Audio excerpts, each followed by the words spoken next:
Mahilig ka ba sa pasas? Pues, eto na yung recipe para sa'yo. Today, gagawa tayo ng raisin loaf bread. Malambot and syempre, ang bango-bango tsaka ang sarap. Kaya wag na nating patagalin yan. At simulan na natin. I-drain ko lang yung binabad kong raisins. Depende sa inyo kung gaano karami yung ilalagay nyo, pero ako talaga gusto ko madami. So yan, binabad ko yan dito sa brandy. Yung mga natirang alak dito, nilalagay ko dyan. Pero pwede nyo naman tong ibabad sa water lang. Mga 30 minutes pwede na. So ayan, i-drain natin yan hanggang mamaya para wala na siyang masyadong liquid. Dito sa isang mixing bowl, maglalagay ako ng 150 ml ng milk, 150 ml ng water, pero hindi ko yan ilalahat. Yung kaunting matitira, dito ko tutunawin yung salt.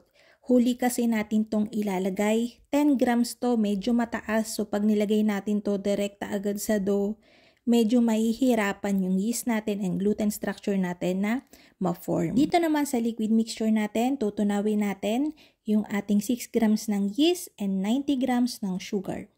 Ito naman yung whole wheat flour. 100 grams to, meron ito sa baking store or kaya online.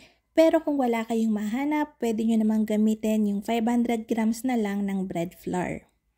Pero mag-a-adjust kayo nun sa liquid. Babaan nyo, siguro mga 270 ml to 280 ml lang ang ilalagay. Unti-unti lang para hindi kayo mabigla kung sakaling malagkitan kayo ng dough. So ayun na nga, nilagay ko na yung ating 400 grams ng bread flour. Tapos minix ko yan for 5 minutes hanggang sa mabuo siya. Tsaka ko ibubuhos yung ating natirang water and salt.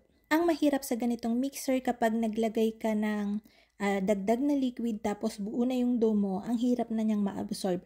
Ano na siya, dumudulas na lang ng dumudulas. Kaya every now and then, ini-scrape ko para matulungan yung mixer.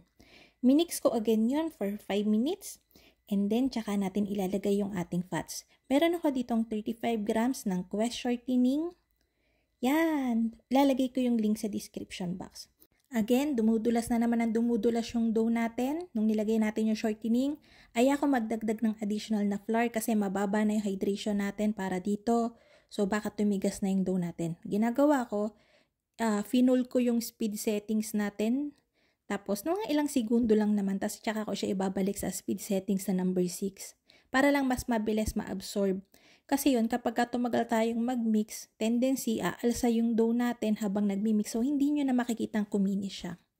So, ayun na nga, nung makinis na yung dough natin, tsaka ako palang nilagay yung ating raisins. Umabot tayo para kuminis yung dough natin ng nasa 9 to 10 minutes. Pero again, magkakaiba yung mixer natin. So, ang titignan nyo doon yung dough. Nung ma-absorb na yung raisins, nilagyan ko ng kaunting Quest shortening yung lamesa para hindi dumikit yung dough.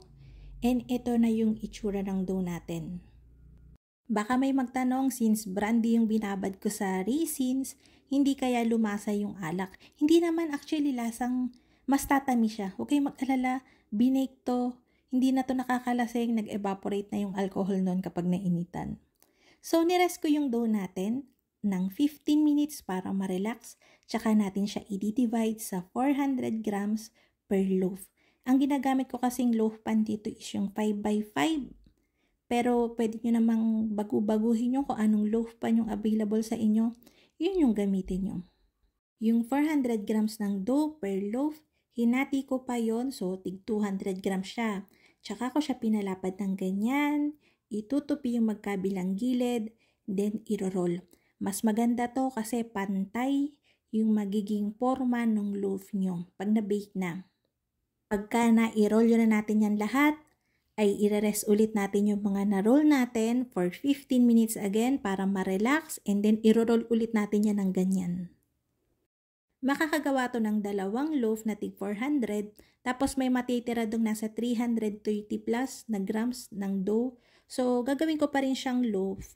Kaya lang, bibilugin ko na lang siya since hindi na siya makakapuno ng isa pang loaf pan.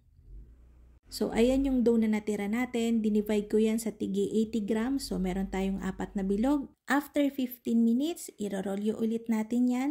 Nakikita nyo medyo umaalsa na yung dough natin, pero okay lang yan. This time, gagamit na ako ng rolling pin. Katulad kanina, ganun lang din yung gagawin natin. Ito, para to mahigpit yung pagkakarolyo sa kanya. Alam niyo yung pagka in-slice niyo yung loaf, hindi siya parang may malalaking hangin, tapos magsishrink yung dough nyo, so yung ibabaw nun, hindi magandang tignan.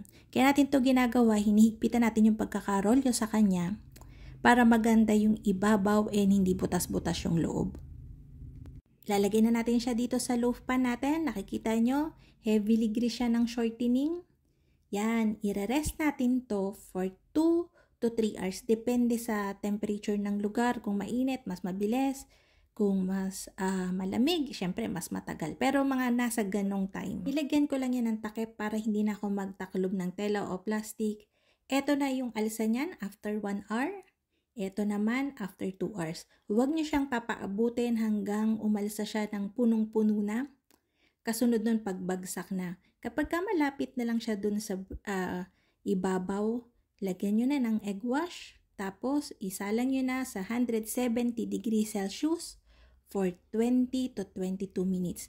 Nag-egg wash tayo dyan. So, siguro mga nasa 8 minutes pa lang makikita nyo nagbabrown na yung top. Pero wag nyong aahunin. Hilaw pa yung loob niyan, tsaka yung gilid niyan puti pa. Kapag tinanggal nyo yun dun sa loaf pan, mangungulubot yan, hindi maganda. Nag-brush lang ako dyan ng melted butter para kuminang yung ibabaw. And then, ito na yung ating napakabangong raisin loaf bread. Kitang-kita nyo naman na sobrang lambot nito. Moist siya. Hindi siya ganun ka-heavy yung crumbs. Sakto lang. So, ayun na nga mga kalutong tinapay. Sana'y nagustuhan niyo ating video for today. Magkita-kita tayong muli. Ito pang mali ang lutong tinapay. Bye-bye!